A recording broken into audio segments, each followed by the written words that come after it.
পাওয়ার বা ক্ষমতা খুব সাংঘাতিক ব্যাপার, সবার সেটা সয় না। অনেক ক্ষেত্রে কখন ক্ষমতা থেকে দূরে থাকতে হবে আর কখন ধরতে হবে সেই জ্ঞানটা বহু প্রুভেন পারফর্মারেরও থাকে না। হার্দিক পান্ডিয়া যেমন, রোহিত শর্মাকে সরিয়ে তাকে দেওয়া হয়েছিল মুম্বাই ইন্ডিয়ান্সের কাপ্তানি। স্টেডিয়ামে দুধনি থেকে শুরু করে প্রতিনিয়ত নানান তিক্ত অভিজ্ঞতা, ব্যাপারটা পান্ডিয়ার পারফরমেন্সে এতটাই নেতিবাচক প্রভাব ফেলেছে যে আসন্ন 20 ওভারে বিশ্বকাপ টিমে হার্দিকের স্পটটা ব্যাপকভাবে হুমকির সম্মুখীন।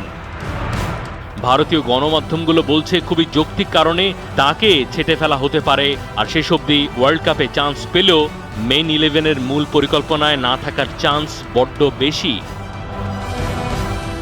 ইনজুরির অজুহাতে অনেকটা সময় নিয়মিত বোলিং করছিলেন না, তবে অলরাউন্ডার মানে অলরাউন্ডার।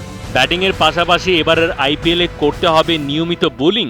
সিজন শুরু করার আগেই হার্দিককে এমন বার্তা দেওয়া হয়েছে, জানাচ্ছে স্বনামধন্য গণমাধ্যম ইন্ডিয়ান এক্সপ্রেস।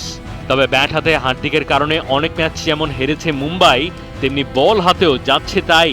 পাওয়ার প্লেতে যখন বল করেছেন তখন রান রেট ছিল 9-এর বেশি, 7 থেকে 16, মানে মিডল ওভারগুলোতে পান্ডিয়ার ইকোনমি ছাড়িয়েছে ওভার প্রতি 10-এর বেশি।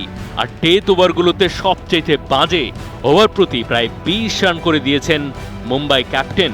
বিশ্বকাপে জায়গা পাবার মতো ভারতীয় টিম ম্যানেজমেন্টের যে চাহিদা সেই মোতাবেক কিছু করতে পারছেন না, পরিষ্কার একেবারে দিনের আলোর মতো।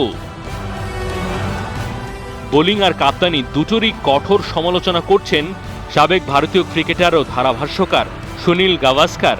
Voice of cricket Harsha Bhogle দিয়েছেন লম্বা বিবৃতি। সার কথা, বল হাতে ভালো না করলে ওয়ার্ল্ড কাপ টিমে হার্দিককে নেওয়ার কোনো অর্থ হয় না।